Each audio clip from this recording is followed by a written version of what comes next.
1950களின் தொடக்கம் அது. இந்திய நாடாளுமன்றத்தில் ஒரு விவாதம் நடக்குது. இந்தியாவின் தேசிய மொழி எது, அலுவல் மொழி எது அப்படின்னு வட இந்திய தலைவர்கள் எல்லாம் இந்தியை தூக்கி பிடிச்சு பேசுகிறாங்க. அப்போ எழுந்து நிற்கிறார் ஒரு தமிழர். அவர் சொல்கிறார், இந்த நாட்டோட அலுவல் மொழியா ஒரு மொழியை அறிவிக்கணும்னா அது இந்த மண்ணோட மிக தொன்மையான பழமையான மொழியான தமிழ் மொழியை தான் இருக்கணும் என்று டெல்லியில் நின்று தமிழ் முழக்கமிட்டவர் அவர்.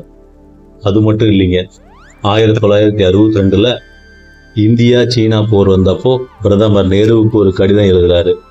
என் நாட்டை பாதுகாக்க என் ஒரே மகனை இராணுவத்துக்கு அனுப்ப நான் தயார். யார் அந்த மனிதர்? அறிஞர் அண்ணாவாலும் தந்தை பெரியாராலும் கண்ணியத்திற்குரிய என்று போற்றப்பட்ட காயிதே மில்லத் முகமது இஸ்மாயில் அவர்களின் மிரட்டலான வரலாறு தான் இது.